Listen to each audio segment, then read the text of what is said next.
याला सत्तेचा माज म्हणतात. एखाद्या वेळेला जर जेवण चांगलं नव्हतं तर त्याची तक्रार कॅन्टीन मॅनेजरकडे, विधानसभा अध्यक्षांकडे ते करू शकले असते आणि त्याच्यावरती कडक कारवाई होऊ शकली असती.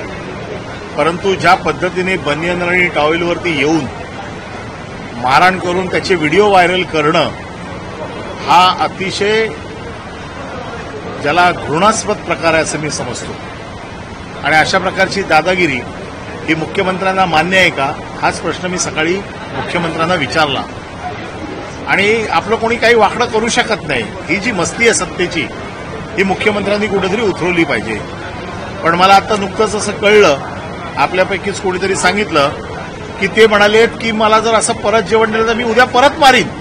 शिवसेना स्टाईल आहे म्हणजे मुख्यमंत्र्यांनी एखाद्या गोष्टीची समज देऊन देखील मुख्यमंत्र्यांनाच आव्हान देण्याचं काम पुन्हा एकदा संजय गायकवाड यांनी केलेलं आहे.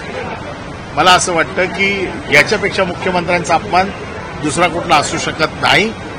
आणि याबाबतीत मुख्यमंत्री काय कारवाई करतात आता बघायचंय.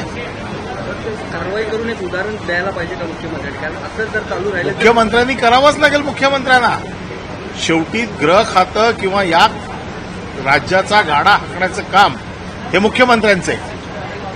आणि त्याच्यामुळे ही मुख्यमंत्र्यांवरती जबाबदारी आहे आपल्या आमदारांना शिस्त लावण्याची. निष्पन्न दर्जाचं जर जेवण असेल तर ते जे कॅन्टीन आहे ते देखील मंत्रालयाच्या अधीन येतं, तिथे देखील लक्ष नाही असं म्हणावं लागेल. माझं म्हणणं असं आहे की कॅन्टीन खराब आहे, जेवण खराब आहे, आमदाराचा अधिकार आहे त्याच्या बाबतीतला आवाज उचलणं, प्रश्न उचलणं. आणि म्हणून मी म्हटलं ना, अगदीच तुला वाटत असेल ना तर मंत्र्याला मार ना कानाखाली. शिवसेना स्टाईलच आहे ना, तर मंत्र्याला मार ना.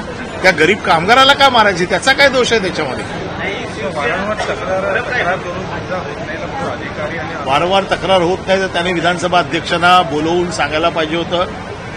विधानसभा अध्यक्षांची व्हिजिट लावायला पाहिजे होती किंवा ते जेवण घेऊन येऊन विधानसभा अध्यक्षांच्या समोर ठेवायला पाहिजे होतं की तुम्ही तरी खाऊन बघा. मंत्र्यांच्या समोर ठेवायला पाहिजे होतं. असे खूप प्रकार करू शकले असते. तुम्ही सांगताय की मुख्यमंत्र्या म्हणजे आहे दिल्यानंतर देखील त्यांनी पुन्हा एकदा म्हटलं की पुन्हा असं मिळालं तर मी मारहाण करेन. मुख्यमंत्र्यांना अडचणीत आणण्याचा प्रयत्न केला. हे मुख्यमंत्र्यांना आव्हान देत आहेत. आता याला उत्तर मुख्यमंत्री कसं देतात ते बघूया.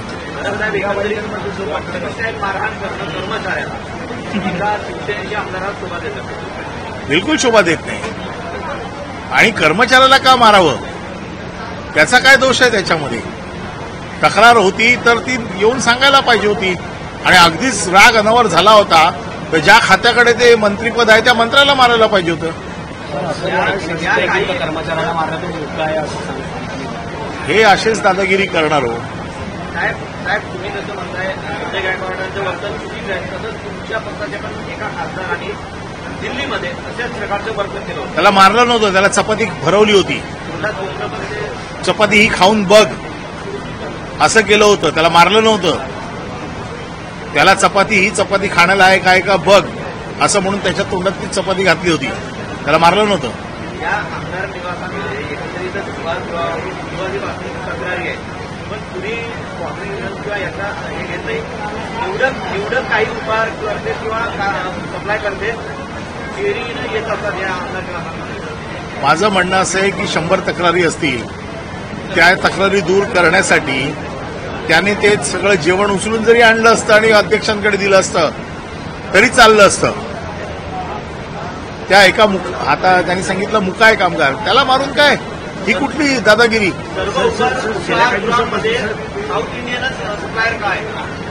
आता याचं उत्तर माझ्याकडनं कशी अपेक्षा करता. काही प्रश्न विचारता. गेल्या काही दिवसापासून राजकीय अधिकाऱ्यांचे नेते मंडळाचे व्हिडिओ व्हायरल होता, ज्याच्यामध्ये मनसे जे काही असेल त्यांनी मराठीच्या मुद्द्यावरून मारहाण केली, त्याचा विरोध काढण्यात आला होता. आणि आता संजय गायकवाड असतील त्यांनी सुद्धा मारहाण सातत्याने अशी मारहाणीचे व्हिडिओ व्हायरल होतात. काय सांगायला नाही, मारहाणीचे व्हिडिओ व्हायरल मला माहित नाही मुद्दाम होत आहेत का काय होतंय. परंतु कालचा प्रकार विशेषतः संजय गायकवाडांचा जो विषय आहे हा अतिशय घृणास्पद आहे. एक आमदाराला एक नीतिमत्ता असते, तो लोकांचा प्रतिनिधी असतो, त्याने कसं वागायचं असतं किंवा कसं राहायचं असतं. आज मी आमदार आहे तर मी असं रस्त्यावरती उघडा नाही फिरू शकत. किंवा मी माझे व्हिडिओ असे उघडे नागडे व्हिडिओ व्हायरल नाही करू शकत. मी एका नीतिमत्तेच्या व्याख्येत बसतोय आणि त्यामुळे असे बनियान लुंगीवरती बनियान टॉवेलवरती यायचं, खाली बॉक्सिंग स्टाईल मारायचं आणि त्याचे व्हिडिओ पाठवायचे, हे आमदाराच्या नीतिमत्तेमध्ये बसत नाही. मला बघायचं आहे मुख्यमंत्री काय कारवाई करतात. त्याला म्हणतात ते माझे वैयक्तिक जस्टिस होतं, हे वैयक्तिक मला मुख्यमंत्री काय कारवाई करतात ते बघायचं आहे. परब साहेब